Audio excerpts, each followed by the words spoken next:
Olá, muito boa tarde. Nós estamos aqui mais uma vez para a nossa aula de instrução na fé cristã. Todos os meses nós temos um encontro onde estudamos um assunto da teologia cristã, da doutrina bíblica. E hoje vamos abordar o assunto do federalismo batista de 1689. O federalismo batista é uma versão, né, da teologia do pacto, que é mantida pela maioria dos batistas reformados, aqueles que produziram a Confissão de Fé Batista de 1689. A teologia do pacto ou a teologia da aliança, ela é uma disciplina teológica particular que busca entender a mensagem unificada da Bíblia através do estudo dos pactos bíblicos, como eles se encaixam, né, no progresso da revelação. Portanto, é uma área da teologia bíblica. Então, a teologia bíblica ela mostra o desenrolar da revelação de Deus à medida que progride através da história. E a teologia bíblica tenta construir, né, uma teologia a partir das Escrituras, de um modo indutivo. Portanto, a partir de um resumo do estudo indutivo da história da revelação especial, da revelação bíblica, o professor, nosso convidado de hoje, o irmão Fernando Angelim, ele vai expor a teologia da aliança, né, ao longo do progresso da revelação bíblica, do Antigo e do Novo Testamento, neste progresso, não é? E dando atenção, inclusivamente, aos aspectos de continuidade, aquilo que continua do Antigo para o Novo Testamento, e também de descontinuidades, aquelas coisas que mudam da Antiga Aliança para a Nova Aliança. Apenas para apresentar aqui o nosso convidado de hoje. Muito bem-vindo, irmão Fernando. Obrigado. É uma honra para mim estar com vocês hoje. Então, eu vou apresentar aqui o nosso convidado e deixar, então, ele com todo o tempo disponível para expor o conteúdo. O pastor Fernando Angelim, ele é casado com a Alana, né? É o pai do Daniel. Ele é pastor da Igreja Batista Reformada de Belém, Belém do Pará, lá no norte, a região norte do Brasil. Ele possui um bacharel em comunicação social. Ele também é formado em teologia na Escola Teológica Charles Spurgeon. Ele também tem pós-graduação em pregação expositiva pela Faculdade Batista Equatorial e recentemente concluiu seu programa de mestrado. Muitos parabéns, tá, pastor? Muito obrigado. Em estudos históricos e teológicos pelo Centro Presbiteriano de Pós-Graduação Andrew Jumper. Ele também é escritor, né? Tem aqui alguns livros, que com certeza vai apresentar para a gente aqui alguns títulos que ele escreveu. Ele escreveu, acho que Conselhos Importantes para Novos Cristãos, né? E o outro também é O Caminho da Vida, e recentemente até há uma nova edição, Teologia Bíblica Batista Reformada. Ele está ali demonstrando ali o livro. E com certeza vai falar um pouco sobre o livro, porque o assunto de hoje é a teologia bíblica batista pactual. Pastor Fernando, então eu deixo agora com o irmão a palavra, o irmão avança, depois no fim, de acordo com a aula, você que está acompanhando através do Facebook ou do YouTube, mande a sua pergunta para nós, e no final da aula, nós iremos então fazer essas perguntas aqui para o professor Fernando Angelim, que certamente está preparado para responder aí os desafios aqui que os nossos queridos telespectadores e irmãos irão transmitir. Pastor Fernando, então eu deixo com o irmão a palavra. Tá bem? Um grande abraço, que o Senhor abençoe e obrigado por aceitar o nosso convite. Amém. Vamos nessa, então. Vamos colocar o slide aqui em tela. Bom, esse é o livro que eu escrevi, uma Teologia Bíblica Batista Reformada. Ele é uma introdução baseada na Confissão de Fé Batista de Londres, de 1689, e nós vamos em frente aqui. Sobre a importância desse assunto, eu sempre gosto de apresentar essa frase de Charles Haddon Spurgeon. Ele disse o seguinte: a doutrina do pacto divino está na raiz de toda verdadeira teologia. Já foi dito que aquele que entende bem a distinção entre pacto de obras e pacto da graça é um mestre em teologia. Estou convencido de que a maioria dos erros cometidos pelos homens acerca da doutrina da Escritura se deriva de erros fundamentais no que diz respeito aos pactos da lei e da graça.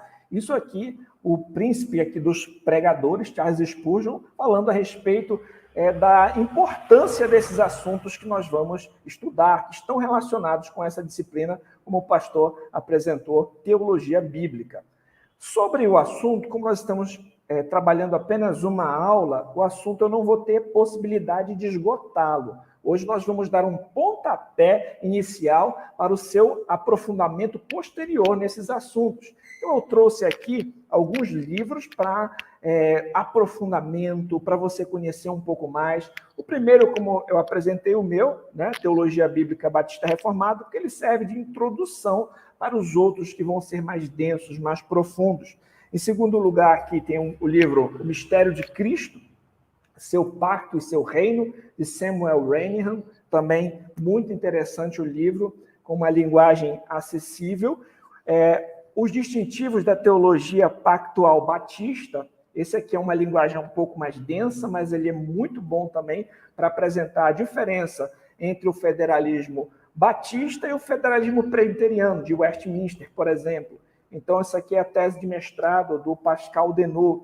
Vale muito a pena você conferir. Um outro livro também importante é esse aqui, A Falha Fatal da Teologia por Trás do Batismo Infantil, de Jeffrey Johnson. Então, esse aqui é um pouco mais grosso. Nesse livro é interessante que, ao final, tem quase um outro livro, um livreto aqui, que é um apêndice bem grosso, só sobre continuidade e descontinuidade dos pactos divinos, né? Então, vale a pena conferir esse também, do Jeffrey Johnson. Outros eu não tenho aqui em mãos, mas tenho no computador. Esse, por exemplo, Teologia Pactual de Adão a Cristo, é um livro fenomenal, porque ele pega o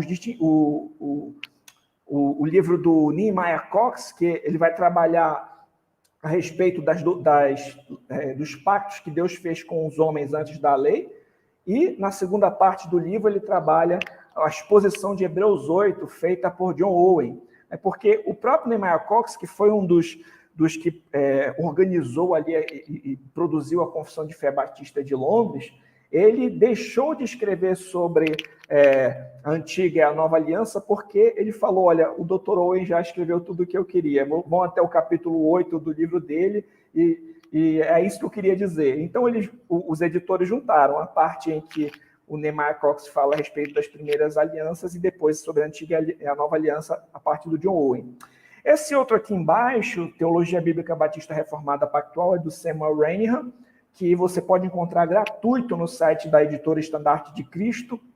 Em seguida, o Pacto de Obras, que é do Dr. Richard Barcelos, e você também encontra ele em e-book pela editora Estandarte de Cristo. E esses outros 3 livros aqui são em inglês, né? The Kingdom of God, que é do Jeffrey Johnson. Esse segundo aqui é uma coletânea, Recovering a Covenantal Heritage, algo assim, desculpe a minha pronúncia, mas também é organizado pelo Dr. Richard Barcelos, e From Shadow to Substance, que é esse aqui, que é, se eu não me engano, é a tese de doutorado do Dr. Renihan, que também vai ter muito a nos ensinar. Então, se você quiser aprofundar nos seus estudos sobre o assunto, você pode pesquisar esses livros que eu apresentei aqui. É importante também nós conhecermos alguns batistas pactuais notáveis do passado. Como eu já mencionei, Charles Haddon Spurgeon, eu acho que todos vocês devem conhecer, Benjamin Keach, John Gill, John Bunyan, A.W. Pink, Nehemiah Cox e, principalmente, a própria Confissão de Fé Batista de 1889, ela apresenta esta posição, né? É baseado nessa confissão que nós vamos estudar essa posição. Então, esses foram defensores eram batistas, aliancistas, que eles eram defensores dessa posição ou de posições semelhantes à que eu vou apresentar aqui. E, atualmente, quem são nomes conhecidos atualmente que nós podemos saber que seguem essas linhas? Aqui, alguns nomes contemporâneos do federalismo batista. Essa primeira foto aqui é o Samuel Renihan, ao lado dele, Richard Barcelos. Em seguida, um que vocês com certeza conhecem, que é o Paul Washer, né, que é um pregador que ficou muito famoso, muito conhecido. O Paul Washer também, ele é diretor de uma missão chamada Heart Cry, né? Lá embaixo, Richard Barcellos, James Renihan e Pascal Denot. Então, são alguns nomes de teólogos que têm produzido, têm publicado, têm se aprofundado nesses assuntos e com quem nós podemos também aprender bastante, né? Vamos em frente. Então, nós vamos tratar aqui, como o título do livro é Teologia Bíblica Batista Reformada, surge aquela pergunta, o que é teologia bíblica?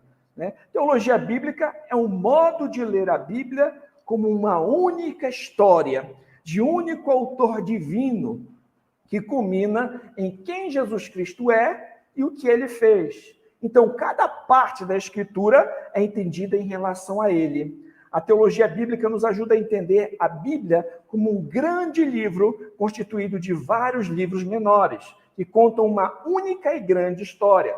O herói, o ponto central dessa história, de capa a capa, é Jesus Cristo. Essa é a definição deste livretinho aqui, do Ministério 9 Marcas. Então, a teologia bíblica ela vai se preocupar e compreender o grande enredo das Escrituras, os 66 livros da Bíblia, como um livro só. Qual é o grande assunto que a Escritura vai tratar? Como cada parte se encaixa, como cada peça se encaixa nesse grande quebra-cabeça, nesse enredo bíblico que pode ser desenvolvido em criação, queda, redenção e consumação.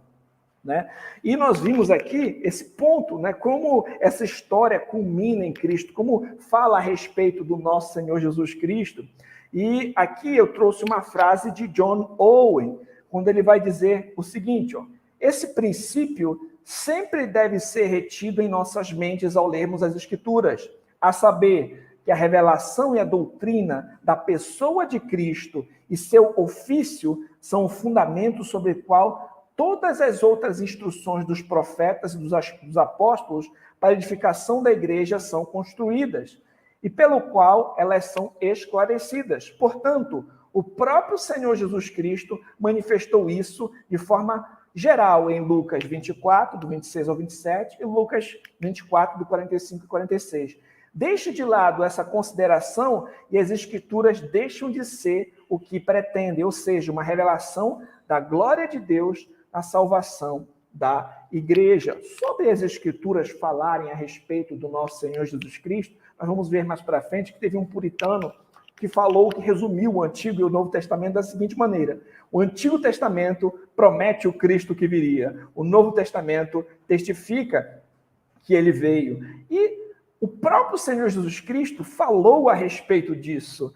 Quando nós vemos aqui que Owen mencionou Lucas 24, se nós observarmos lá, o texto bíblico vai dizer, em Lucas 24, 27, ó, começando por Moisés, discorrendo por todos os profetas, expunha-lhe o que a seu respeito constava em todas as Escrituras. Aqui o Senhor Jesus Cristo, no caminho de Emaús, falando com os seus discípulos, e expôs as Escrituras para eles, mostrando ali como todas elas falavam a seu respeito.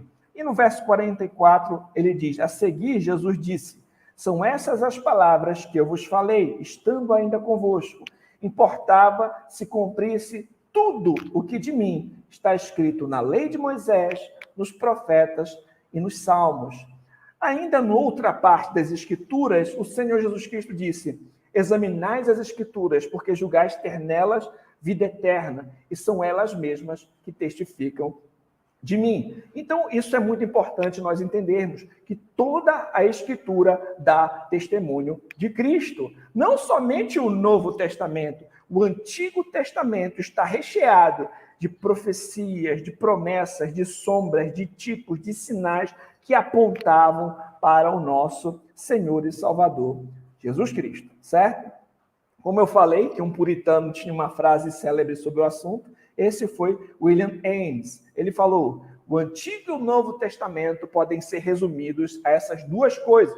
O Antigo promete o Cristo que viria, o Novo testifica que ele veio. Né? Então vamos em frente. Agora nós vamos trabalhar um pouco sobre este grande enredo das Escrituras e sobre alguns termos teológicos que nós encontramos, sobretudo na Confissão de Fé Batista de 1689. O que é um termo teológico? Um termo teológico é um termo que ele vai resumir alguma doutrina que é encontrada nas Escrituras, mas esse termo em si não precisa necessariamente estar expresso literalmente nas Escrituras. Por exemplo, o termo trindade. Você não encontra esse termo na Escritura, trindade. Mas quando você estuda o ensino bíblico geral a respeito da pessoa de Deus, você vai perceber que só existe um Deus e esse Deus é triuno. Ele é Pai, Filho e Espírito Santo. Então, uma essência divina que subsiste em três pessoas distintas, o Pai, o Filho e o Espírito Santo. Então, qual é o termo teológico utilizado para essa doutrina? Trindade. Então, da mesma forma, nós vamos utilizar alguns termos teológicos aqui, como pacto da redenção, pacto de obras, pacto da graça, cabeça federal, etc. Então, quando a gente falar esses termos teológicos, entenda que nós estamos extraindo do ensino bíblico, né, e utilizando termos para explicar o significado destas doutrinas que são extraídas e encontradas nas Escrituras. Na teologia bíblica batista pactual, ou seja, no federalismo batista de 1689, no pactualismo batista, no aliancismo batista, tudo isso são sinônimos, nós vamos notar a existência de três grandes pactos. Pacto da redenção, pacto de obras, pacto da graça. O que é um pacto da redenção? É um acordo feito entre as pessoas da Trindade antes da fundação do mundo para a salvação de um povo eleito na história. Quando você olha, por exemplo, ali em João, no capítulo 17, na oração sacerdotal do nosso Senhor Jesus Cristo, quando ele fala que cumpriu a obra que o Pai lhe deu para fazer, né? Ele ora para que ele seja glorificado com a glória que tinha antes da fundação do mundo, algo nesse sentido. Então, tem textos bíblicos que falam a respeito de um acordo que foi feito entre as pessoas da Trindade. A Bíblia fala que fomos eleitos em Cristo antes da fundação do mundo. Tem textos que vão mostrar que Cristo é o Cordeiro de Deus que foi morto desde a fundação do mundo. Então, quando a Bíblia fala a respeito desse acordo entre as pessoas da Trindade para a salvação de um povo eleito na história, nós chamamos isso de pacto da redenção, certo? Então, agora, o que significa um pacto de obras? Um pacto de obras é um acordo condicional que Deus faz com os homens. Como assim um acordo condicional? O acordo, por exemplo, que acontece ali no Jardim do Éden, né? Deus ele cria o ser humano, né? Coloca no Jardim do Éden, cria o ser humano à sua imagem e semelhança, né? E naquela circunstância, o Senhor coloca uma árvore do conhecimento do bem e do mal. Se Adão comesse da árvore do conhecimento do bem e do mal, ele morreria. E como ele era um cabeça federal, ou seja, ele era um indivíduo que representa um grupo, ele representava a humanidade, né? As consequências da sua desobediência afetariam toda a sua posteridade. Se Adão obedecesse a Deus, ele poderia comer da árvore da vida, viver eternamente e entrar num estado de glória para com o Senhor. Então, esse é um acordo condicional, ele é um pacto de obras, porque depende da obediência ou desobediência de Adão. Se ele obedecesse, viveria eternamente, estava num estado de glória para com Deus. Se desobedecesse, morreria, a morte com os seus três aspectos. Morte física, separação da alma com o corpo, morte espiritual, né, que a pessoa está viva fisicamente, mas separada espiritualmente, mas morta espiritualmente, separada espiritualmente do Senhor, e a morte eterna, que é a condenação final, certo? Então, essas eram consequências da desobediência. E nós sabemos, meus irmãos, pelas Escrituras, que Adão pecou contra Deus, né? Que Satanás, ali a antiga serpente, tentou Eva, né? Então Eva comeu do fruto, deu para o seu marido, ambos pecaram e aconteceu aquilo que nós chamamos de queda. A queda foi desastrosa para a humanidade. Pelo pecado de um, todos se tornaram pecadores, né? Então, Adão e Eva seriam expulsos do jardim, mas Deus ele faz uma promessa. Lá em Gênesis, no capítulo 3, no verso 15, há uma promessa a respeito de um descendente da mulher que esmagaria a cabeça da serpente. Haveria, então, inimizade entre a descendência da serpente e a descendência da mulher, mas viria um descendente da mulher que esmagaria a cabeça da serpente. Essa promessa, os teólogos chamam de proto-evangelho, que é a primeira menção do evangelho ali nas escrituras, revelado como uma promessa. Então, aqui nós temos a revelação de um pacto da graça, né? A revelação de um descendente que viria para desfazer as obras do diabo, para esmagar a cabeça da serpente, para resolver o problema do pecado, certo? E essa revelação, né, esse pacto da graça que foi revelado como uma promessa a partir daqui, essa revelação ela vai se desenvolver ao longo de todo o Antigo Testamento. Então, você pode observar aqui, né, que Deus ele vai fazer outras alianças. Deus fez aliança com Noé, Abraão, Moisés, Davi, ali ao longo do Antigo Testamento.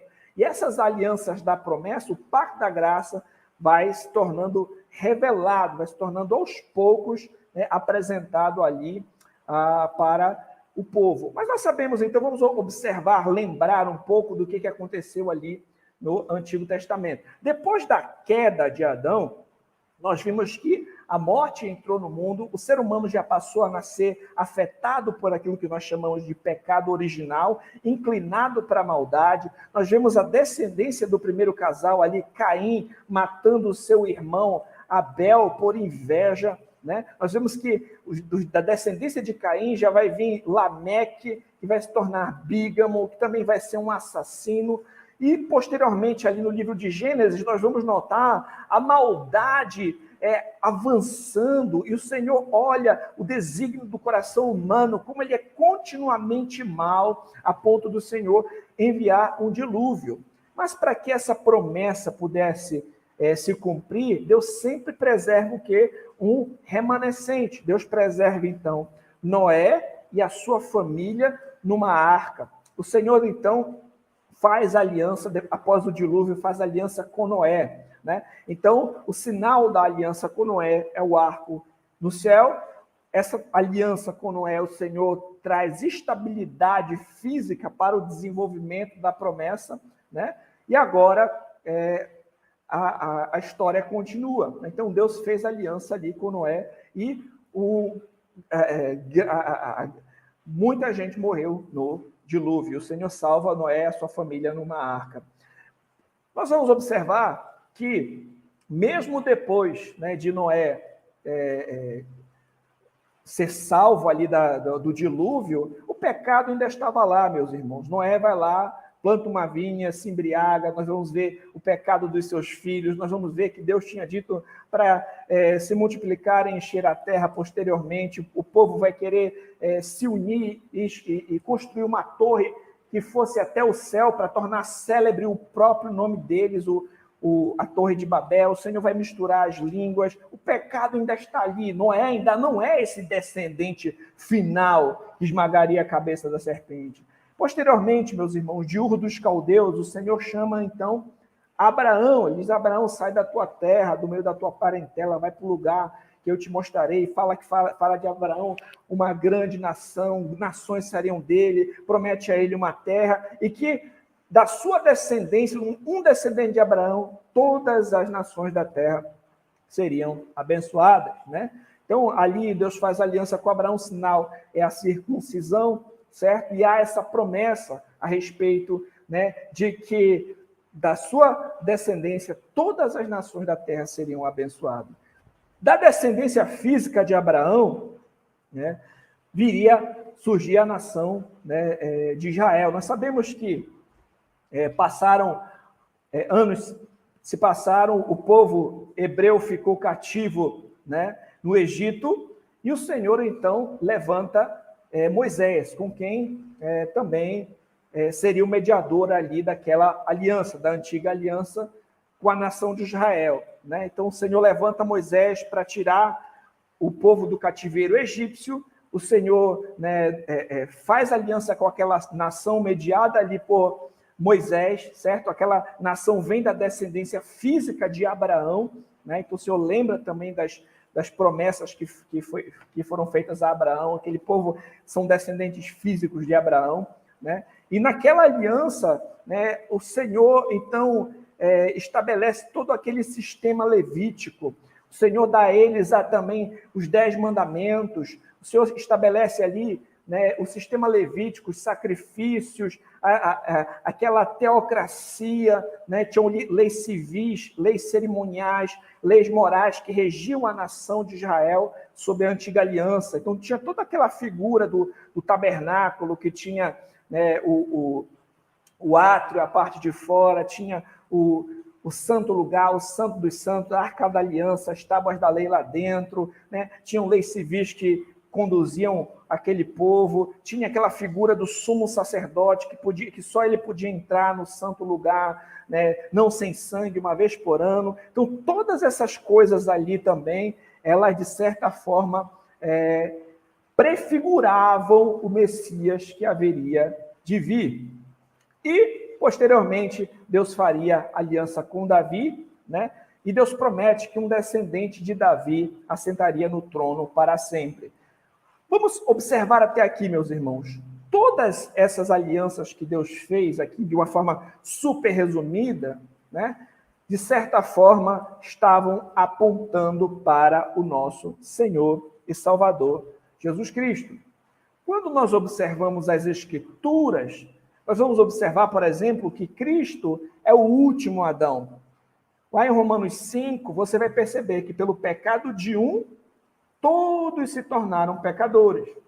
Mas pela justiça, esse um era Adão, pela justiça de um, Jesus Cristo, muitos seriam justificados. Adão pecou no jardim, ele foi tentado ali pela serpente, no jardim, né, cheio de animais dóceis, e pecou. O Senhor Jesus Cristo foi tentado, né, no deserto por Satanás, mas prevaleceu, venceu. O primeiro Adão pecou, o segundo Adão não pecou. Cumpriu todas as exigências divinas, né? Nós vemos que Cristo, ele é o descendente da mulher que viria esmagar a cabeça da serpente. É curioso que em 1 João fala que ele veio para desfazer as obras do diabo, né? Assim como foi nos dias de Noé, também será na segunda vinda de Cristo, né? Aqueles que estavam ali na arca foram poupados, aqueles que estão em Cristo, né? Que proclamam a Cristo, quem sabe são zombados, né, pelas pessoas que não levam em conta o Evangelho. Quando Cristo vier, né, aqueles que estão em Cristo serão salvos. Cristo é o descendente de Abraão, por meio de quem todas as nações da terra serão abençoadas. Nós vamos observar, por exemplo, lá em Gálatas, no capítulo 3, se você, na sua casa, puder abrir comigo, esse texto vale a pena nós considerarmos. Abra comigo. Gálatas, capítulo 3, no versículo 16. O texto diz assim: ora, as promessas foram feitas a Abraão e ao seu descendente. Não diz e aos descendentes, como se falando de muitos, porém, como de um só, e ao teu descendente, que é Cristo. Então, Cristo é o descendente de Abraão, por meio de quem todas as nações da terra seriam abençoadas, né? E é interessante que mais para frente vai dizer, no verso 29, e se sois de Cristo, também sois descendentes de Abraão e herdeiros segundo a promessa. Então, aquela promessa a respeito de um descendente, por meio de quem todas as nações da terra seriam abençoadas, culminaria no nosso Senhor Jesus Cristo. E aqueles que estão em Cristo, né, herdam as bênçãos espirituais prometidas. Nós vemos, por exemplo, que todo o sistema levítico, por exemplo, preparava também a chegada do Messias. Toda a antiga aliança servia como uma grande seta que apontava para o nosso Senhor Jesus Cristo. A antiga aliança, ela era uma aliança nacional, ou seja, era com a nação de Israel. A antiga aliança era uma aliança condicional, de forma semelhante, se o povo obedecesse, era abençoado, se desobedecesse, era amaldiçoado. A antiga aliança era uma aliança mista, tinham tanto crentes quanto descrentes naquela aliança. A antiga aliança era uma aliança que tinha um certo aspecto tipológico, que aquelas cerimônias e sombras apontavam para Cristo. Como? Por exemplo, como eu falei, né? Imagina aquela figura do tabernáculo. Né? O fato de ter que ter continuamente sacrifício era para mostrar para o povo, olha, pecado é coisa séria. Nós quebramos a lei de Deus. Quebrar a lei, o que é o pecado? É a transgressão à lei. Então, uma vez que nós pecamos, o salário do pecado é a morte. Sem derramamento de sangue, não há remissão de pecados. Né? É necessário, então, um sacrifício que deve ser feito. Vocês precisam também de um sumo sacerdote, ou seja, de alguém para interceder entre vocês e Deus. Né? A presença de Deus é algo santíssimo. Nós não podemos chegar de qualquer forma a essa presença. Então, tudo aquilo era como se Deus estivesse utilizando elementos físicos, palpáveis, para apresentar realidades posteriores no futuro. E, além disso, aquela aliança também preservava a própria semente, a descendência do Messias. Né? Então, todas aquelas leis cerimoniais serviam de sombra que apontavam para Cristo. O que é uma sombra? Por exemplo, se você vê a sombra de uma pessoa, essa sombra anuncia que ela está vindo. Né? Então, você olha uma luz e vê a sombra. Isso está anunciando, ó, tem alguém vindo aí. Mas uma vez que a pessoa chega, você pode falar direto com a pessoa. Aquelas leis cerimoniais, aqueles sistema levítico, ele servia de sombra que apontava para o nosso Senhor Jesus Cristo. As leis civis serviam para governar ali a nação sob uma teocracia. Mas o ponto é que Cristo é o cumprimento, era para onde aquilo tudo apontava. Você vai observar, por exemplo, que quando João Batista olha para Jesus, ele o chama de quê? Eis o Cordeiro de Deus que tira o pecado do mundo. Você vai observar Paulo chamando o Senhor Jesus Cristo de nosso Cordeiro Pascal. Você vai observar também, né, em Hebreus, mostrando que Cristo é um perfeito sumo sacerdote, que ele não adentrou simplesmente no Santo dos Santos do tabernáculo terrestre, ele está à destra de Deus, intercede por nós. Então, tudo aquilo apontava para realidades superiores, apontava para o nosso Senhor e Salvador, Jesus Cristo. Né? E, meus irmãos, não só isso, o Antigo Testamento está cheio de tipos. O que é um tipo? É alguma instituição, um personagem, uma pessoa ali no Antigo Testamento que apontava para alguém superior a ele mesmo que viria no passado. Por exemplo, o Antigo Testamento fala a respeito do maná, o pão que o Senhor alimentou o povo no deserto. Jesus Cristo vai falar, eu sou o pão da vida, em João 6. No Antigo Testamento você vai observar, por exemplo, que quando o povo foi picado por serpentes, Moisés orou a Deus e depois o Senhor o orientou e ele erigiu uma serpente de bronze, que o povo olhava para aquela serpente e era curado das suas enfermidades físicas. A Escritura vai dizer que assim como Moisés erigiu a serpente no deserto, o Filho do Homem, Jesus Cristo, seria levantado para que todo o que nele crê não pereça, mas tenha a vida eterna. A Escritura vai falar, por exemplo, que assim como Jonas passou 3 dias e 3 noites no ventre do peixe, o Filho do Homem foi morto, sepultado, ao terceiro dia ressuscitou. Né? Então, a gente vai observar todo o Antigo Testamento repleto de sombras, de tipos, de sinais que apontavam para Cristo. A nação de Israel era como se fosse um andaime na construção de um prédio. Né? Então, Deus, por exemplo, um andaime, você utiliza ele para construir um prédio, mas uma vez que o prédio é construído, você desmonta e guarda o andaime. Né? Então, você vai entrar agora no prédio. Então, tudo aquilo apontava para o Senhor Jesus Cristo. E, por fim, meus irmãos, a aliança com Davi, o Senhor prometeu que um descendente de Davi assentaria no trono para sempre. E, observando o Novo Testamento, eu peço que você abra agora Atos no capítulo 2. Atos capítulo 2, aí na sua casa. texto bíblico vai dizer o seguinte. Atos 2.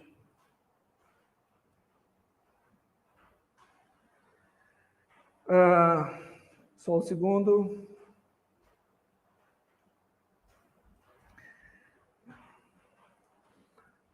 Tá.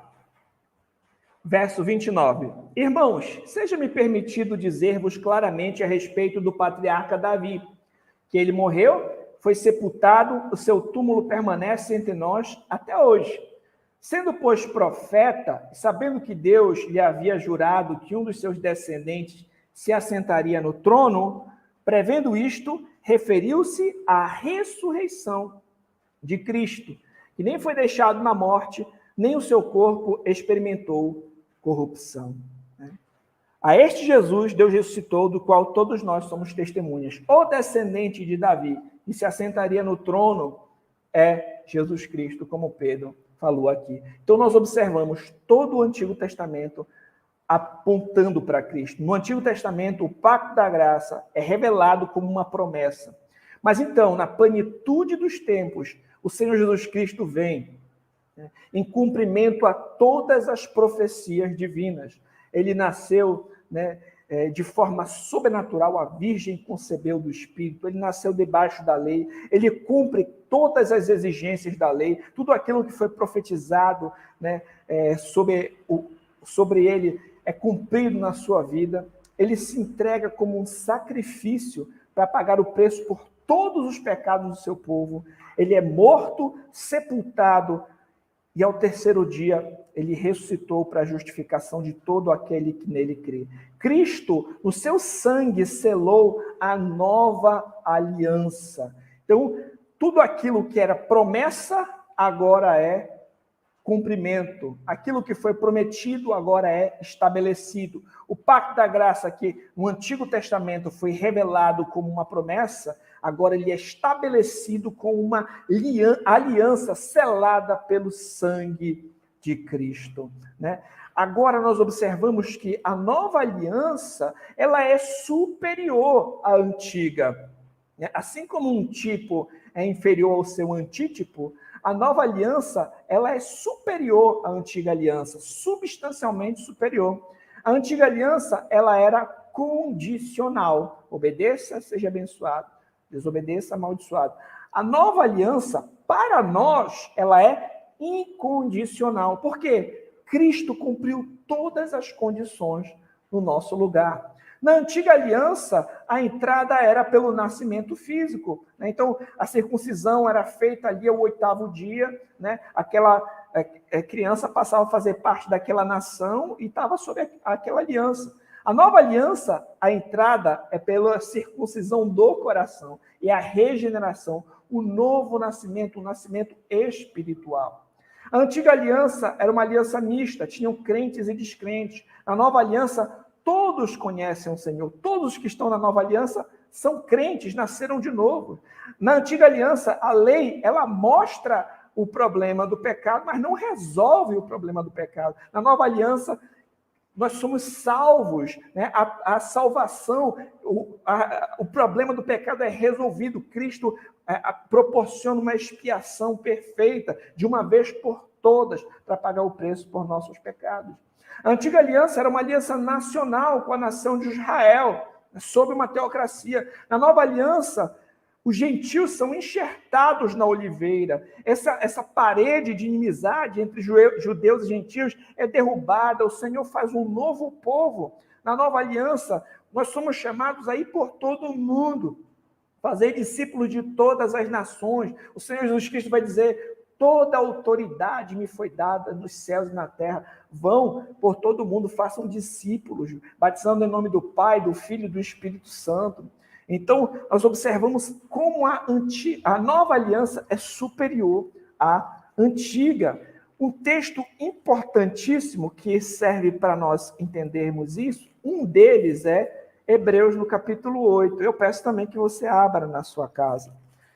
Inclusive, o livro que eu falei, De Adão a Cristo, de Nehemiah Cox e John Owen, ele faz uma exegese deste capítulo 8 de Hebreus. Vale muito a pena vocês observarem a exegese do John Owen sobre esse capítulo. A gente não vai ter como agora fazer uma exposição detalhada, mas eu convido você a pesquisar este livro e ler sobre o capítulo 8 de Hebreus, onde claramente o autor de Hebreus apresenta a superioridade da nova aliança. Observe, agora com efeito, Hebreus 8,6, agora com efeito, obteve Jesus ministério tanto mais excelente, quanto ele também é mediador de superior aliança, instituída com bases em superiores promessas.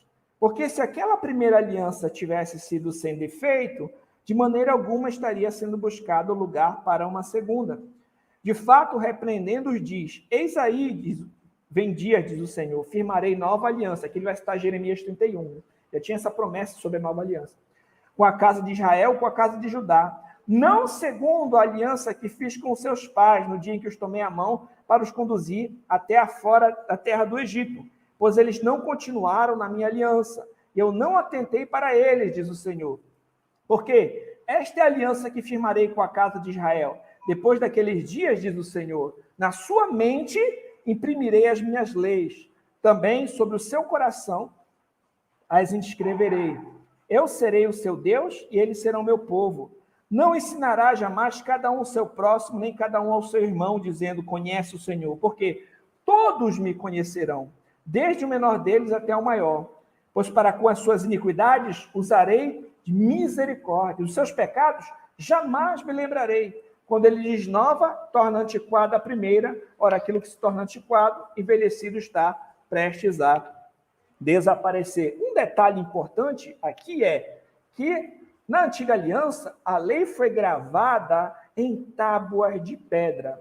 Na nova aliança, ela é gravada na mente e no coração do povo de Deus. Na nova aliança, nós obedecemos a lei de Deus não para sermos salvos, mas porque fomos salvos. Cristo nos livrou da maldição da lei, né, tomando sobre si, pagando sobre si todo o nosso escrito de dívida, né, nos justificando também com a sua justiça ativa, e agora, por amor ao Senhor, nós vamos obedecer os seus mandamentos. O Senhor grava a sua lei na nossa mente e no nosso coração. Nós, por amor ao Senhor, vamos obedecer. Como a Escritura diz, aquele que tem os meus mandamentos e os guarda, esse é o que me ama. É certo que,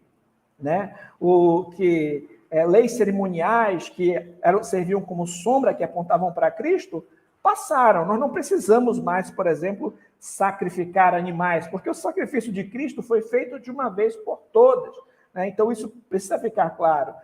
Assim como leis civis, embora nós possamos aprender muitos princípios ainda com cada uma delas, nós não estamos mais autoritativamente debaixo de leis civis. Entretanto, a lei moral, ela é perene, ela continua. É interessante também estudar a respeito desse assunto, a respeito da lei de Deus, e na nova aliança ela continua gravada na mente e no coração do povo de Deus. Aqui, meus irmãos, nós observamos então o pacto da redenção como um acordo feito antes da fundação do mundo para a salvação de um povo eleito. O pacto de obras, o acordo que Deus fez condicional com Adão ali no Éden, que foi que Adão pecou e trouxe toda essa consequência. Adão, como cabeça da humanidade, trouxe toda essa consequência de morte e desordem para a criação. E nós vemos ali o pacto da graça, que diz respeito à nova aliança, que foi prometida no Antigo Testamento e estabelecida no Novo, selada ali no sangue de Cristo no Novo Testamento, certo? Então, esse aqui é um resumo super breve do enredo bíblico, lembrando também que é interessante nós observarmos o quê? O começo e o fim da história, Por exemplo, como toda a Escritura está conectada na teologia bíblica. Por exemplo, nós observamos como a Escritura se desenvolve nesse grande enredo orquestrado pelo Senhor. Em Gênesis, por exemplo, nós vemos a criação. Deus, ele cria né, todas as coisas. E Apocalipse, que é o último livro da Bíblia, vai falar a respeito da nova criação. Em Gênesis, nós vamos ver a criação dos luminares, do sol, da lua, das estrelas. Em Apocalipse, não vai precisar desses luminares mais. Por quê? Porque o Senhor, a presença do Senhor já vai iluminar todo o recinto. O Cordeiro é a sua luz. Nós vamos observar em Gênesis que tem uma serpente ali, a antiga serpente, o diabo, né? Que vai tentar ali Adão e Eva. Em Apocalipse, nós vamos ver que a antiga serpente, o diabo, será lançado no lago de fogo, né? Que é a segunda morte, para sofrer eternamente. Nós vemos em Gênesis como o povo foi saiu da presença de Deus, foi impedido de comer, por exemplo, da árvore da vida. Em Apocalipse, nós vamos ver que os vencedores, aqueles que foram salvos por Cristo, vão desfrutar de comunhão com Deus e vão poder comer da árvore da vida. Aquilo que o primeiro Adão falhou em conquistar, o segundo Adão, Jesus Cristo, conquista pelo seu povo. No final das contas, meus irmãos, ou uma pessoa vai estar em Adão, ou ela vai estar em Cristo. Ou ela está em Adão, tentando salvar-se pelas suas próprias obras, inutilmente, porque ela não vai conseguir, ela tem Adão como seu representante, ela não vai conseguir alcançar o padrão divino, ou ela tem Cristo como cabeça, e ela é salva pelo que Cristo fez por ela, pela sua graça, mediante a fé nos méritos de Cristo Jesus. Só em Cristo Jesus é a salvação. Por isso que é tão fantástico nós observarmos como é profundo que a Escritura fala sobre o nosso Senhor Jesus Cristo. Ele não aparece só no Novo Testamento.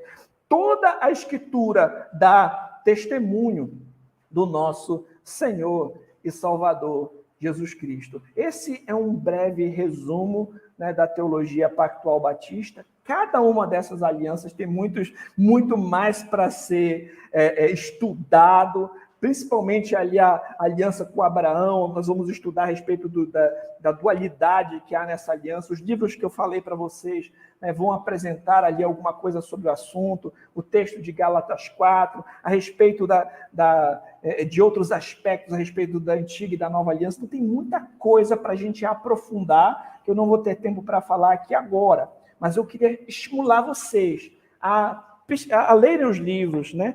O meu livro aqui, vocês podem conseguir, vocês estão em Portugal, mas podem conseguir ler no Kindle, né? O e-book do livro, né? E é bem acessível. Eu sugiro que você leia o livro, você conheça mais esses materiais para a sua edificação, o seu aprofundamento, conhecendo cada vez mais o plano do Senhor. E assim como Paulo disse lá em Romanos, no capítulo 11, ao estudar a respeito da obra de Deus, você possa dizer isso aqui: ó profundidade da riqueza, tanto da sabedoria como do conhecimento de Deus. Quão insondáveis são os seus juízos, quão inescrutáveis os seus caminhos. Quem, pois, conheceu a mente do Senhor? Quem foi o seu conselheiro? Ou quem primeiro deu a ele para que lhe venha a ser restituído? Porque dele, por meio dele e para ele são todas as coisas. A ele, pois, a glória eternamente. Amém. Então é isso, meus queridos irmãos. Agora nós vamos ter um momento, daqui a pouquinho, de perguntas e respostas. Mas, para concluir, eu queria ler o capítulo 7, né, no parágrafo 3 da nossa confissão de fé, sobre o que ela fala a respeito, né, desse enredo bíblico, sobre o pacto da graça, sobre a nova aliança, etc. Olha o que ela diz. Essa aliança é revelada no Evangelho, primeiramente a Adão, na promessa de salvação pela descendência da mulher. E depois, por etapas sucessivas, até que a sua plena revelação foi completada no Novo Testamento. E é fundada naquela transação pactual eterna que houve entre o Pai e o Filho para a redenção dos eleitos. E é somente pela graça dessa aliança que todos da posteridade do caído Adão, que já foram salvos, obtiveram a vida e a bem-aventurada imortalidade. O homem é agora totalmente incapaz de ser aceito por Deus naqueles termos em que Adão permanecia em seu estado de inocência. Então, meus irmãos, o nosso tempo fica aqui, ó, tem esse outro gráfico que resume, você pode encontrar no Estandarte de Cristo também esse gráfico aqui, que resume o que foi dito aqui. Tem o do livro do Pascal Denot, né, para resumir, ó, que é o Pacto da Graça na Antiga Aliança revelado, a Nova Aliança concluído, a Antiga Aliança envolvia somente Israel, na Nova Aliança todas as nações, né, como ele é revelado desde Gênesis 3,15, e o Pacto das Obras aqui. Aqui, comparação entre a Antiga e a Nova Aliança, ó, Antiga Aliança, entrada para o nascimento físico, Nova Aliança, entrada no novo nascimento, Antiga Aliança, circuncisão física, Nova Aliança, circuncisão espiritual, Antiga Aliança, lei escrita em pedra, Nova Aliança, lei escrita no coração, Antiga Aliança, lei cerimonial exterior, Nova Aliança, adoração cerimonial exterior, Nova Aliança, adoração espírito em verdade, Antiga Aliança, um reino físico, Nova Aliança, um reino espiritual, Antiga Aliança, herança terrena, Nova Aliança, cidade celestial, Antiga Aliança temporal, Nova Aliança eterna. Aqui alguns aspectos sobre a aliança abraâmica, que eu não vou poder tratar agora, alguns propósitos da Antiga Aliança, e agora eu vou passar a palavra para o pastor, que o meu tempo já foi aqui, e a gente tem algumas perguntas ainda para fazer.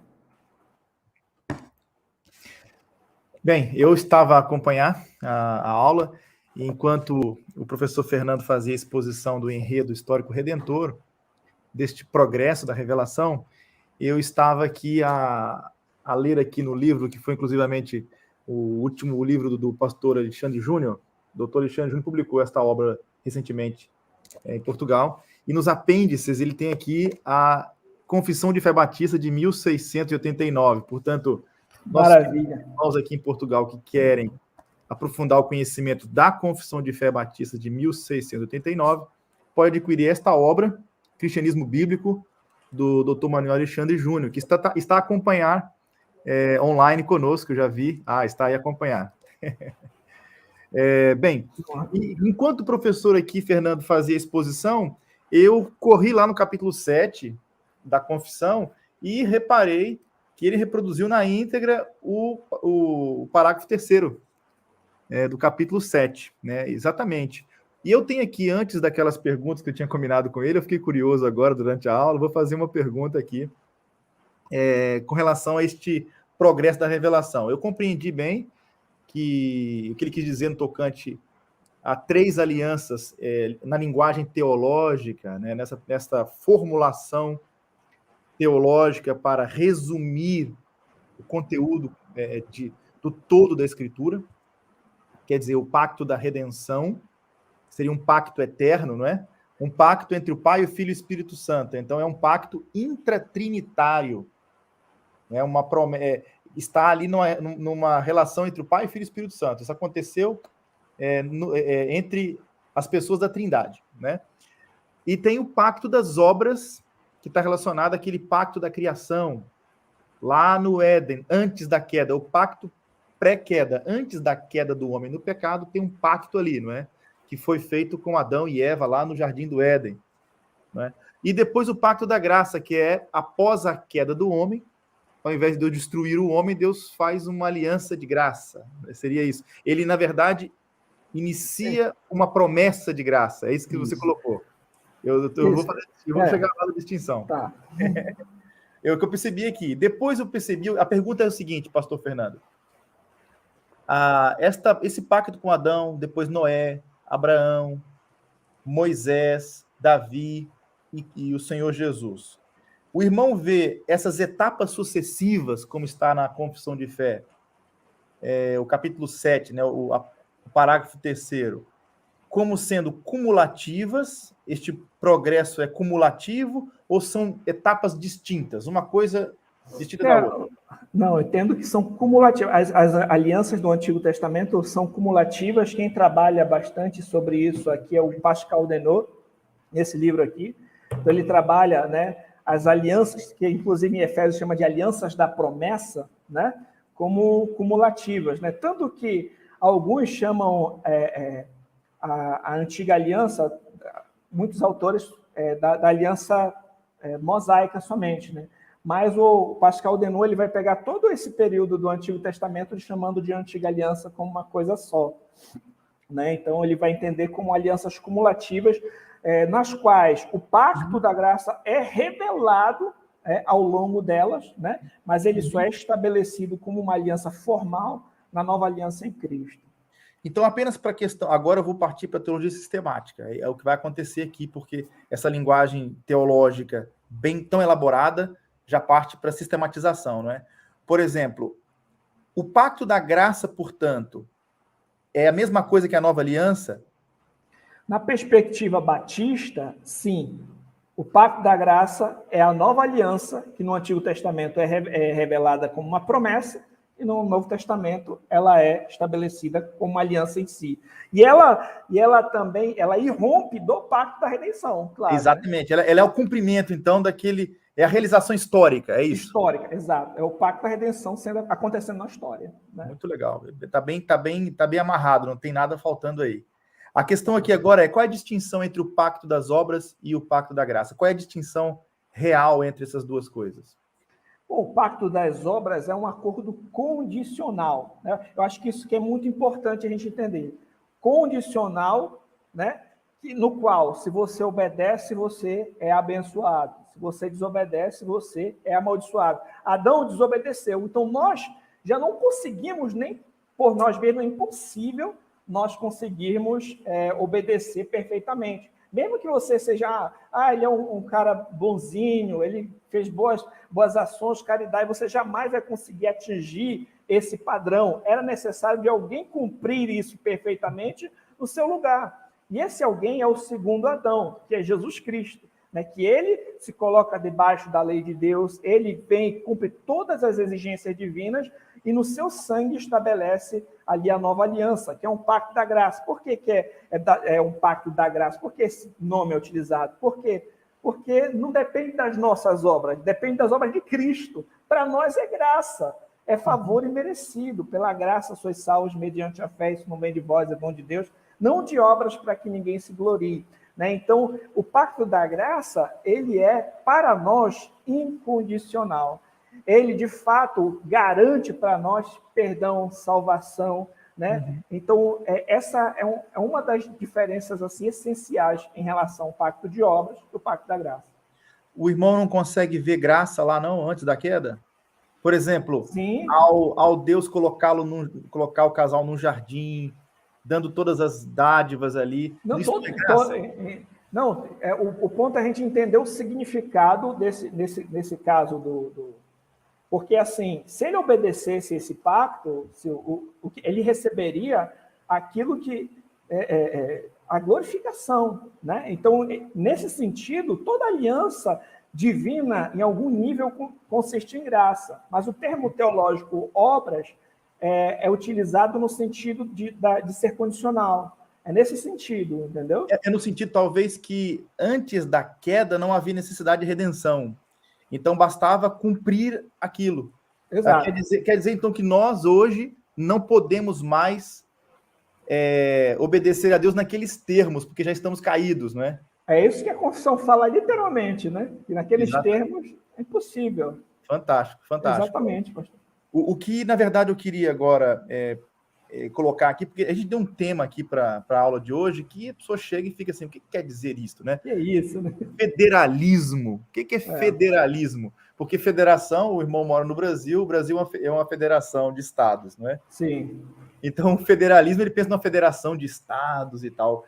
Que linguagem é essa? Isso até desperta o interesse e curiosidade nas pessoas de o que é o federalismo batista. Será que é uma federação dos batistas que querem, né, implementar a nova denominação?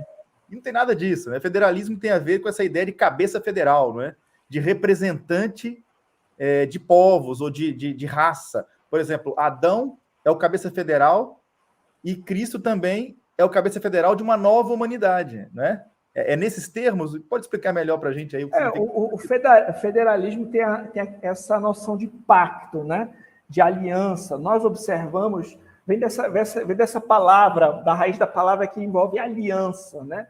Por exemplo, você falou, né? O Brasil é uma nação de estados confederados, estados estão em aliança. Exatamente. Nós entendemos que o desenrolar do enredo bíblico se dá através de alianças, né?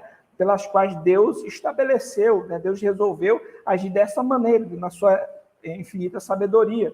Então, nós conseguimos observar o enredo bíblico por meio de aliança. Por isso, alguns vão chamar de teologia pactual batista, federalismo batista, outros vão chamar de aliancismo batista, mas todas vão ser variações da mesma coisa, né? do mesmo assunto. A maneira como nós observamos o desenrolar do enredo bíblico, né, por meio das alianças que Deus fez com o seu povo. Então, isso é o federalismo. E o que eu percebi de cara, de acordo com a exposição que o irmão fez, é que todo mundo que nasce debaixo do pacto das obras, né? Exato. E só o cristão está na nova aliança. Exato. Aquele que creu em Jesus, aquele que se arrependeu dos seus pecados e creu, aquele que é eleito de Deus, ele está no pacto da graça, não é? Ele está na nova aliança. Isso. Então, de certa forma, nós somos salvos somente pelas obras, não pelas nossas, né? Não pelas nossas, pelas de Cristo. Exato. Então, Cristo é o segundo Adão, no sentido em que ele cumpriu todas as exigências do pacto das obras. E aqui que vem a pergunta. Qual a diferença agora? Jesus cumpriu o quê? O pacto das obras ou o pacto mosaico? Ou as duas coisas? Porque também, você citou aqui o caso do Adão que pecou no paraíso e Jesus que obedeceu num deserto. Sim, eu entendo que Cristo cumpriu o pacto da redenção, o acordo que ele fez com o Pai antes da fundação do mundo, que envolvia tudo isso, envolvia nascer debaixo da lei, cumprir todas as exigências. Então, o que Cristo cumpriu foi o pacto da redenção, que envolvia, né, nascer debaixo da lei, cumprir todas as exigências da lei, estabelecer a nova aliança. Né? Então, ele cumpriu tudo. Cumpriu tudo. Isso que é importante, é isso, não é? Ele cumpriu tudo. Então, ele é um mediador qualificado. Então, neste caso, nós estamos nesta nova aliança por causa da obra do nosso mediador, nosso único mediador, que é Jesus.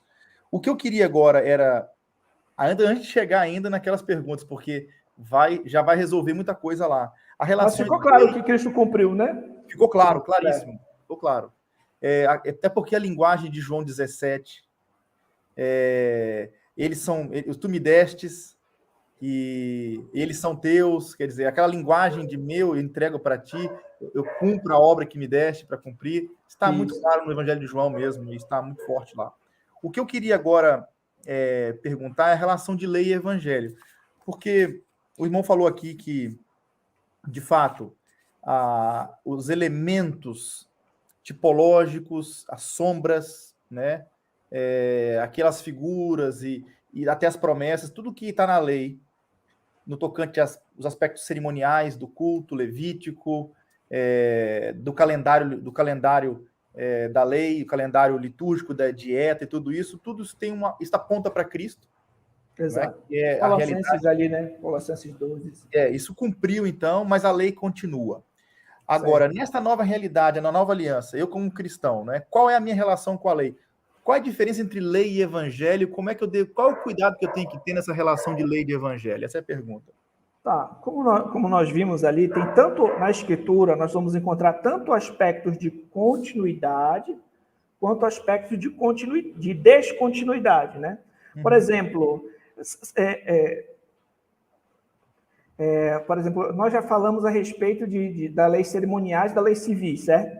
Como se a lei cerimoniais, elas passaram, elas como uma sombra apontavam para Cristo. Nele nós encontramos o antítipo delas, né? O cumprimento delas, então nós não precisamos sacrificar animais, etc. As leis civis serviam como leis que norteavam aquela nação, mas podem ter princípios para nós, mas nós não estamos debaixo dessas leis autoritativamente. Mas a lei moral, ela é perene. Como assim? Né? O ser humano, se a gente observar, por exemplo, ali em Romanos, no início de Romanos, fala a respeito, né, que todo ser humano, mesmo aqueles que não tiveram conhecimento da lei revelada, expressa, escrita, todo ser humano ele tem alguma noção a respeito da lei moral. Todo ser humano ele está debaixo de uma lei moral eterna, né, que Deus estabeleceu. Porque o que é a lei? O que é o pecado, por exemplo? O pecado é a transgressão à lei. Então, mesmo antes da antiga aliança, por exemplo, quando Caim matou Abel, ele estava transgredindo uma lei. Ele estava cometendo um pecado. Ele não tinha ali as duas tábuas dizendo não matarás. Mas quando ele vai contra a sua consciência, contra, né, a ordem divina e mata o seu irmão, ele está pecando. Claro. Assim como todos os outros pecados antes mesmo da aliança sinaítica, da lei, né? Então, assim, a lei moral, ela é perene. O ser humano, ele já tem ela, né, ele já nasce com ela dentro de si. Agora, na nova aliança, essa lei não é revogada, abandonada. Ela é gravada na mente e no coração do povo de Deus. Então, uma frase interessante para nós observarmos a relação do cristão com a lei moral é: a lei nos leva para Cristo para a justificação. Como assim? Eu olho para a lei, o que é que eu vejo? Eu sou um pecador. Quem de nós nunca mentiu? Quem nunca desobedeceu aos pais? Quem nunca falou o nome do Senhor em vão? Quando nós lemos a lei, ela expõe o nosso pecado. Exatamente. Então, nós pensamos, eu preciso de salvação. E nós vamos para quem? Cristo. Então, a lei nos leva para Cristo para a justificação. Uhum. Aí, quando nós vamos até Cristo, ele diz assim, não, vai viver de qualquer jeito? Não. Aquele que tem os meus mandamentos e os guarda, esse é o que me ama. Cristo nos leva à lei para a santificação. Então, a lei nos leva a Cristo para a justificação, Cristo nos leva à lei para a santificação. Nós vamos obedecer os mandamentos agora por amor. Então, entendendo que tudo aquilo que Deus orientou é para o nosso próprio bem. Por exemplo, se você mata uma pessoa, você vai preso, ou você vai atrair vingança para a sua vida, você está acabando com a vida de uma pessoa que foi criada em imagem e semelhança de Deus. É algo que Deus estabeleceu e é algo bom, né? Se você rouba de forma semelhante, etc., e você adultera, você vai destruir o seu casamento, o casamento de outra pessoa. Então, os mandamentos do Senhor são bons, são justos. O crente obedece não para tentar se salvar por meio deles, mas como a sua conduta de vida, por amor àquele que o amou primeiro. E quando Jesus ele resume os mandamentos, amarás o Senhor teu Deus de todo o teu coração, toda a tua alma, todo o teu entendimento, e amarás o teu próximo como a ti mesmo, ele resume a lei. Por quê? Claro. No primeiro grande mandamento, os primeiros 4 mandamentos da lei, e no segundo grande mandamento, os 6 restantes, né? Exatamente. Então, se eu amo a Deus de todo o coração, toda a alma, todo o meu entendimento, eu não vou falar o nome do Senhor em vão, não vou ter ídolos, etc. E se eu amo meu próximo como a mim mesmo, eu não vou matá-lo, não vou roubá-lo, não vou desonrar meus pais. Então, tudo está na nova aliança. A lei de Deus é gravada no nosso coração, nós obedecemos por amor.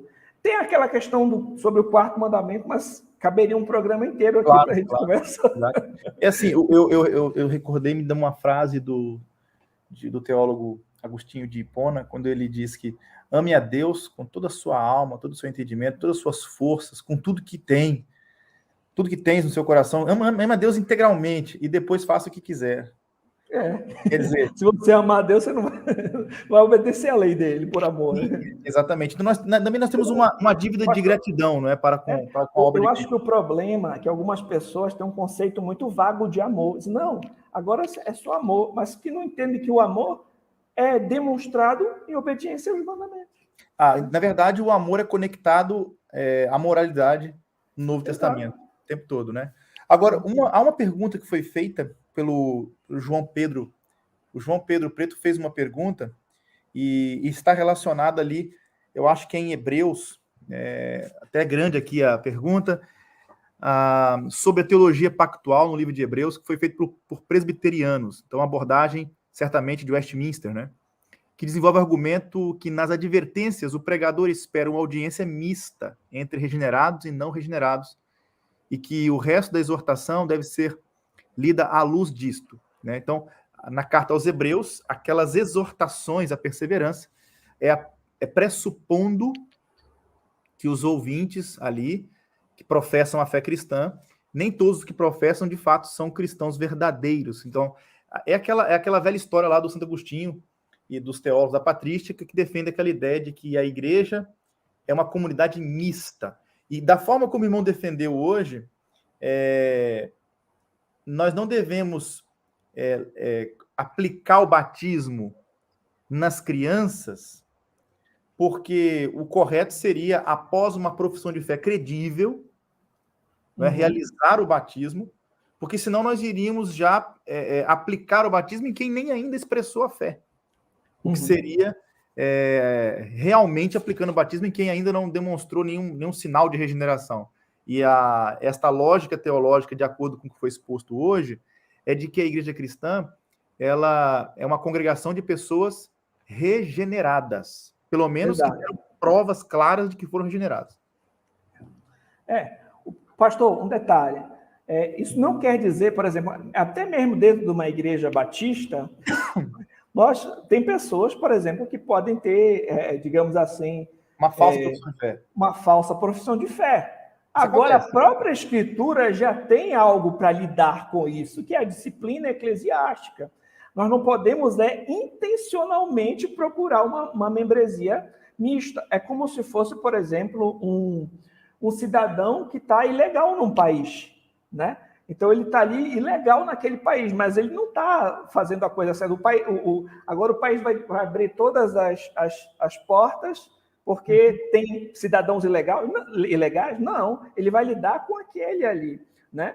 Então, de forma... a questão é que eu não... Agora, por exemplo, como eu falei, para a gente lidar com a exegese de Hebreus 8, eu sugiro que você leia o livro do John Owen, você vai ver os termos, os contextos, as diferenças, os termos gregos ali que mostram que são utilizados, inclusive, né, para falar a respeito dessa questão da diferença substancial entre a antiga e a nova aliança. O Pascal Denot também trata isso aqui com calma, mas o ponto é que a entrada na nova aliança não é por nascimento físico, né? É pelo novo nascimento, né? O ponto é você confundir, você colocar, por exemplo, você observar, só uma questão hermenêutica aqui. O Batista ele vai interpretar o Antigo Testamento à luz do Novo, né? Então, o Novo Testamento ele vai explicar o Antigo Testamento. Então, eu vou observar como acontece a questão do batismo da nova aliança com os textos que nós temos aqui no Novo Testamento, na nova aliança. Nós não vamos observar como acontece o batismo observando a circuncisão, né? Porque era uma outra questão, né? Como nós falamos. E o antítipo correto da circuncisão é a circuncisão no coração, que é a regeneração, que é a entrada na nova aliança. Então, quando alguém é regenerado, qual é a evidência que nós temos disso? Essa pessoa vai se arrepender e vai fazer uma profissão de fé em Cristo. Então, quem são os que estão no pacto? São aqueles que nasceram de novo, que fazem parte da nova aliança, entendeu? Agora, como eu falei, para a gente lidar com a exegese desse texto que é bem grande, tem muita coisa para falar, contextual, termos gregos, etc., você vai precisar de mais tempo e dar uma olhadinha nos livros.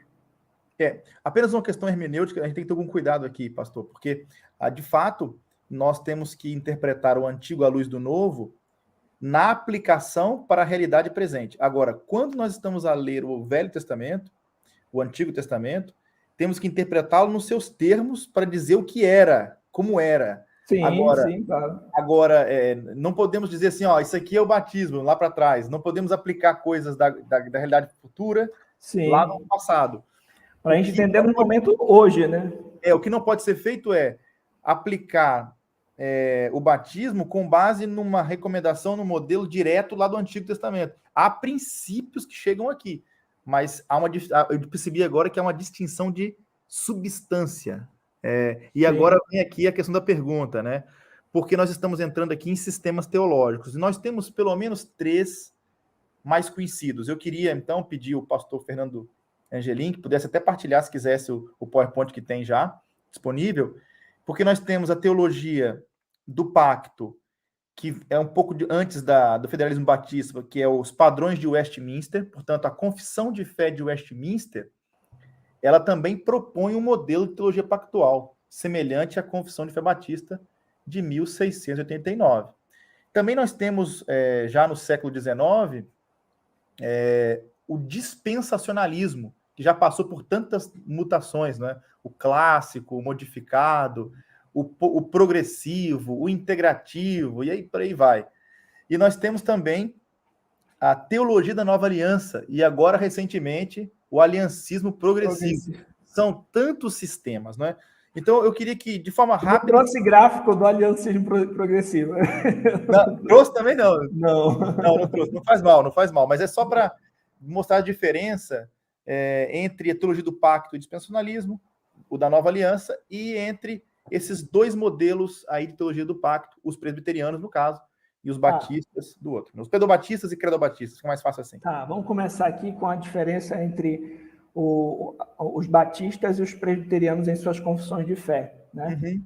Então, os batistas, como vocês perceberam, vão entender que o Pacto da Graça ele é a mesma coisa que a Nova Aliança, que foi revelado no Antigo Testamento como uma promessa e é estabelecido como uma aliança formalmente estabelecida na Nova Aliança.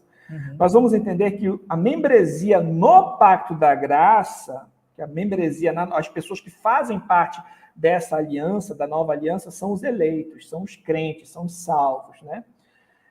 Aqui no meio tem os pontos que tanto os presbiterianos quanto os batistas vão concordar, que os santos do Antigo Testamento são salvos através do Pacto da Graça, né? Por exemplo, lá em Romanos, no capítulo 3, né, fala a respeito desse assunto. Aqui, Romanos 3 diz assim, ó, aqui, ó, 25, ó, a quem Deus propôs no seu sangue com propiciação mediante a fé, para manifestar a sua justiça por ter Deus, na sua tolerância, deixados impunes os pecados anteriormente cometidos, tendo em vista a manifestação da sua justiça no tempo presente, para ele mesmo ser justo e justificador daquele que tem fé em Jesus. Então, o preço pelo pecado de todos, dos crentes, tanto do Novo Testamento quanto do Antigo Testamento, foram pagos na cruz de Cristo, né? Então, se eu não me engano, tem uma frase de John Owen que é mais ou menos assim, né? Ninguém nunca foi salvo senão em virtude da nova aliança dos benefícios de Cristo para tanto. Então, todos os crentes do Antigo Testamento criam na promessa a respeito do Cristo que viria, os crentes do Novo Testamento creem no Cristo que já veio, já estabeleceu a nova aliança e vai voltar. Todos são salvos por meio de Cristo. Então, os batistas e presbiterianos vão concordar com isso. E vão concordar também com o pacto de obras, né, ali, pré-lapsariano. Qual é o ponto de diferença, então, agora, na visão pedobatista? Porque eles vão entender que no Pacto da Graça, né, todas aquelas alianças, né, do Antigo Testamento, que a gente pode chamar de Antiga Aliança, e a Nova Aliança, são administrações da mesma aliança, ou seja, não há distinção substancial entre a Antiga e a Nova Aliança. É como se fosse a mesma coisa, só que numa outra administração, por assim dizer. Então, não tem uma diferença substancial. Então, por isso eles vão observar, por exemplo, então aqui a circuncisão era o 8º dia, então aqui o batismo vai ser era dos bebês ao 8º dia, então aqui o batismo ele também pode acontecer dessa maneira. Nossos bebês, eles fazem parte de alguma forma ali desse pacto, né? Eles estão na aliança, porque na antiga aliança era assim. Então não tem uma diferença muito substancial entre uma coisa e outra, são administrações do mesmo pacto. Além disso, há uma membresia congregacional, ou seja, quem é que faz parte do Pacto da Graça? Não são só os eleitos, são os crentes e os filhos deles. Como o irmão falou ali, não é geral. Então, a membresia no Pacto da Graça, né, é geral, é o crente e o filho dele, né? Agora, a questão é que nem todo filho de crente, com certeza, vai ser crente também, né? Pode ser que no futuro ele não venha se arrepender, crer em Cristo e venha abandonar. Então, ele fica numa situação assim. E, por fim, né, eles entendem, né, que ele faz essa diferença, que acontece uma substância nos eleitos, né, ou seja, que o eleito, de fato, ele recebe todos os benefícios do pacto da graça, mas é possível administrar, ou seja, vou batizar o não eleito, né, que é o filho dele, que talvez possa não ainda ser alguém regenerado, não fazer de fato, não ser alguém salvo de fato, né, mas há uma administração para ele também, né. Então, é mais ou menos isso, as diferenças. Então, nesse sentido, a visão pedobatista da aliança, quer dizer, dos padrões de Westminster, eles não veem a nova aliança como nova, eles veem como uma renovação, não é? Exato. Exatamente Ela é isso. nova, ela é velha, né? Não. Ela está lá atrás. Não, Quer dizer, a nova está no velho. E o texto principal que a gente vai ter que debater é o de Hebreus 8. Hebreus capítulo 8, tá bem. A questão da condicionalidade, eu vou aproveitar para perguntar isso, porque eu percebi que você usou a linguagem incondicional, e me parece que nos padrões de Westminster existe algum aspecto condicional na nova aliança. Em que parte que eu falei? Não, você falou sobre a nova aliança, esta promessa, ela é incondicional, não é? Sim. Essa de Abraão e tudo, apontando para Cristo lá na frente. Na questão da membresia, dessa relação com Deus, pactual, porque essa condicionalidade, você percebe ela na Velha Aliança, no Antigo Testamento, na Antiga Aliança, e eu percebi uma linguagem assim nos padrões de Westminster. Você tem alguma coisa sobre isso ou não? Não.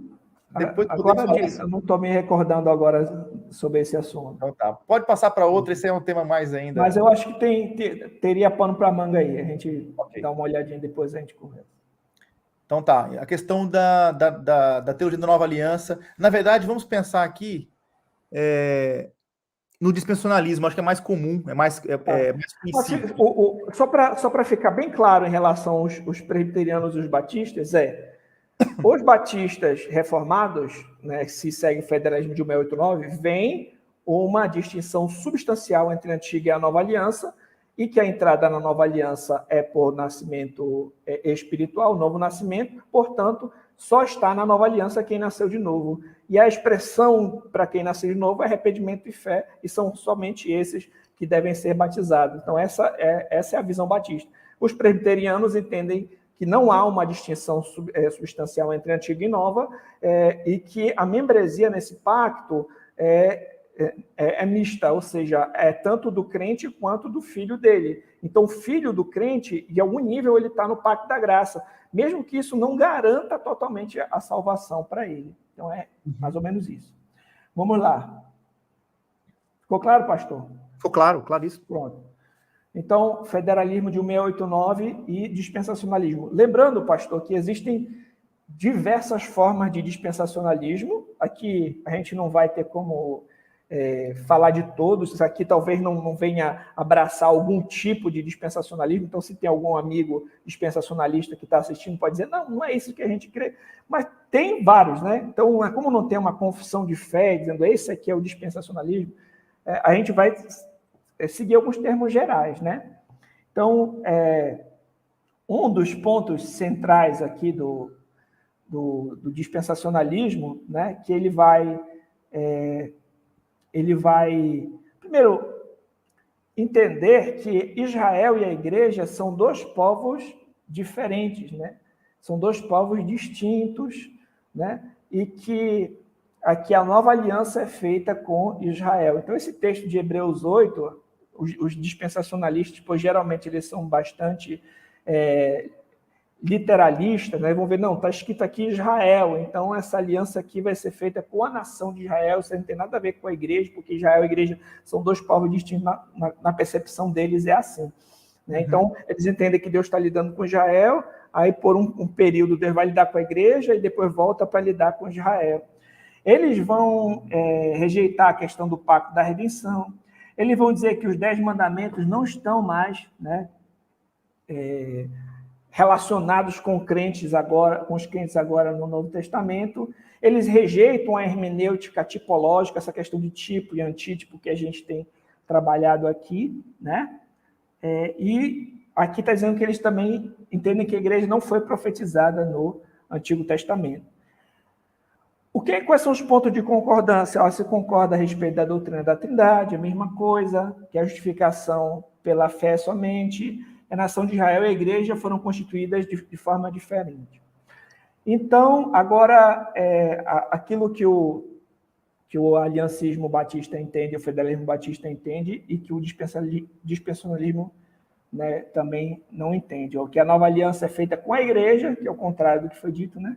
Que o pacto da graça unifica a história da redenção, que não são, sabe, várias dispensações e tal, mas o pacto da graça, de certa forma, unifica a história. A nação de Israel era a tipologia da verdadeira Israel, a igreja, né? Então, aqui a questão de Israel e a igreja como tipo e antítipo. A igreja é Israel escatológica profetizada no Antigo Testamento. Nós, além da hermenêutica histórico-gramatical, também temos uma hermenêutica tipológica, e a lei moral é aplicada tanto no Antigo quanto no Novo Testamento, né? Então, essas são diferenças essenciais entre o federalismo batista e o dispensacionalismo. Ok, se alguém acusar, por exemplo, um federalista batista de supersessionista, não é? É verdade esse argumento? Não, inclusive tem aquele textinho que eu mandei para o senhor, né, do Pascal Denot, que você pode encontrar lá no site do Estandarte de Cristo, né, que ele vai lidar com esse assunto, explicar ali que, na realidade, os gentios são enxertados na oliveira e também aquelas promessas agora também alcançam os gentios. Então, a questão não é Israel e igreja, a questão é a antiga e a nova aliança. Então, a antiga aliança com Israel e a nova aliança com Israel mais os gentios, e aí quebra essa parede de divisão. É como se fosse um Israel expandido, né? Exato. Ok. E a questão da nova aliança, está na moda aí, já percebi que há muita gente, parece que não está tão na moda como já esteve. Eu estive a ler alguns comentários na época do mestrado, e alguns dos autores, acho que é o Douglas Moo, por exemplo, Thomas Schreiner, o próprio Don Carson também, não quer dizer que adota esta visão, mas de vez em quando, quando fala da lei, parece que vai um luteranismo modificado, algo do gênero, que é a teologia da nova aliança, ou a nova teologia da aliança, a TNA, como a gente encontra na internet.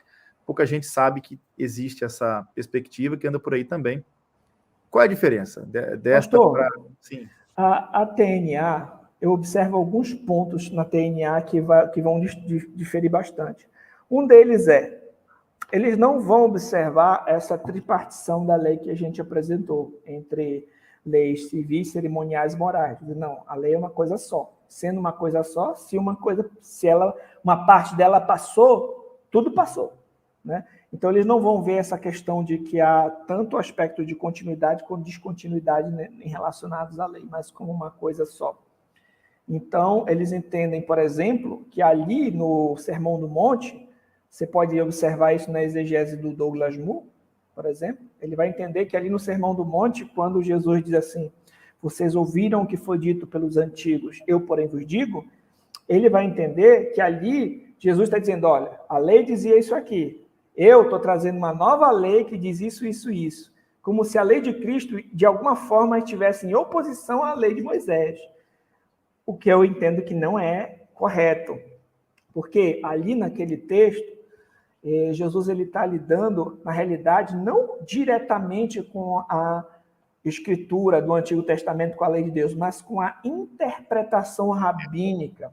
Ali no versículo 20, se eu não me engano, que ele chega a dizer assim, olha, se a vossa justiça não excederem muito a dos escribas e fariseus, vocês jamais entrarão no reino dos céus. E aí ele começa a mostrar qual era a interpretação dos rabinos, dos escribas, e depois explica qual ele, como perfeito intérprete, qual é a real entendimento da Escritura. Então, jamais Cristo fica em confronto com a lei de Deus, jamais. Então, eles colocam a lei de Cristo em certa oposição, antítese à lei de Deus, né? Uhum. E eles vão rejeitar também a questão do quarto mandamento. Como? Eles vão dizer o seguinte, olha, a lei de Cristo, né? Isso eu estou falando da perspectiva do Douglas Moo, né? Estou falando dele porque eu, na minha monografia eu lidei com esses assuntos. Ele vai dizer assim, olha, a lei de Cristo, ela vai incorporar 9 dos mandamentos, dos 10 mandamentos, mas ela abandona o quarto, né? Então, eles vão dizer que o quarto mandamento não é incorporado na lei de Cristo, mas ela incorpora 9. Então, deixa de ser um decálogo, fica ali 9 mandamentos, mais os ensinos de Cristo, é mais ou menos isso. Então, ele vê uma ruptura muito grande nesse sentido ali, né? Então, são, assim, resumindo aqui, esses 3 pontos são pontos bem distintos, né? Porque, como já foi apresentado aqui, nós vamos entender que a lei moral continua, nós vamos entender que ali Cristo não está em contradição com a lei de Deus e que o quarto mandamento na nova aliança é observado no primeiro dia da semana, o dia do Senhor. Amém. Pastor, não podemos estender mais, eu sei que é muito conteúdo já para os nossos ouvintes aí e para a igreja que tem acompanhado, mas eu queria que o pastor talvez mostrasse aquele livro que mostrou no início, o seu livro, é um resumo, né? Teologia Bíblica Batista. Esse? Este é um resumo do capítulo 7 da Confissão e da Teologia Batista Pactual, é isso? Na realidade, esse livro aqui vai ser um resumo sobre todos esses assuntos que a gente está trabalhando aqui. Bom. Aqui eu vou trabalhar o que é teologia bíblica, quem são os batistas, o que é pacto de obras, o que é pacto da graça, o que é pacto da redenção. Nós vamos ter um resumo do enredo das Escrituras, tem um capítulo só sobre a lei, tem um capítulo só sobre o dia do Senhor, tem um capítulo comparando a teologia batista com a pedobatista, e quem sabe se eu falei algo aqui rápido e não ficou muito claro, né, a respeito de algum assunto, talvez aqui esteja mais... Eu expliquei com calma e você pode ler e entender melhor. Não, muito obrigado. Também tem muitos gráficos aqui no livro, né, para ficar mais didático, sabe, pastor? Então, eu escrevi para uma pessoa mesmo que ainda não tem um conhecimento. Por exemplo, se você for ler esse aqui, é um livro bem denso, é excelente o livro, mas é um livro bem denso, que talvez um membro comum da igreja que ainda não tem contato com esses assuntos não conseguiria extrair tanto assim de primeira. Mas aqui eu vou explicar beabá, vai ser no passo a passo ali. Talvez quem está acompanhando a gente pode pensar assim, mas para que serve o que eles estão a falar aí? Isto é simples. Até enquanto você estava falando do sábado aí, eu lembrei-me do argumento do Craig Blomberg, por exemplo, que também vai nessa mesma direção, né? Quer dizer, o quarto mandamento não tem mais sentido. Então, nós não temos nenhum dia para culto. Não há dia para culto. Você cultua quando quiser, né? É claro que tem que ter, mas quando? Tem um compromisso para cultuar a Deus? Que dia? E aquela ideia também de que a lei acabou, então, a lei de Cristo. Então, qual é a lei de Cristo? Aí ele fica, não, a lei de Cristo é o amor. O amor? Então, vamos lá. Você pode adulterar agora? Não. Você pode matar? Não. Você pode roubar? Não. Mas isso era a lei. Isso é os 10 mandamentos. Então, quando você anula a lei moral, você parte para um antinomianismo, quer dizer, um sem lei, um sem regras, uma coisa muito nada objetivo. Eu não tenho como chegar para um crente e mostrar que aqui na Bíblia está dizendo isso. E parece que é um cristão de uma parte da Bíblia. Ele não é um cristão de 66 livros, né, da Bíblia. Ele tem só aqueles... O Novo Testamento. O Velho acabou, não tem mais nada. Não há aplicações diretas para ele, né? Tudo aquilo, isso aí já passou. Eu não preciso mais de cumprir nada disso, né? Eu posso agora... Portanto, é um perigo, na verdade. Alguns sistemas poderá ter graves implicações para a eclesiologia e graves implicações para a ética. E é por isso que eu estou trazendo essas mensagens. Esse assunto aqui hoje é justamente para termos uma visão clara da ética bíblica, clara da eclesiologia bíblica, e quando for fazer uma leitura de um texto bíblico, levar em consideração toda a narrativa bíblica, todo o enredo da Escritura, de forma coerente. Então, isso é fundamental. Agradeço imenso, pastor Fernando, o carinho do irmão também, a disponibilização. Eu sei que daqui a pouco vai pregar também na igreja. Que o Senhor abençoe lá a igreja. E nós vamos terminar, então, a nossa participação aqui hoje. Que o Senhor abençoe a todos os irmãos que estão acompanhados aí através do Facebook, do YouTube também. E um abraço, pastor, à família, tá bem? E também para os nossos irmãos da Igreja Batista em Belém do Pará, não é? Amém. Muito obrigado por tudo, pelo privilégio, pela oportunidade. Desculpe se algo não ficou muito claro. Depois vocês vão nos livros aí. E que Deus abençoe grandemente. Muito obrigado por tudo, pastor. Então, tchau. Vamos cair agora com a live, tá bem? Um grande abraço para todos. O Senhor nos abençoe.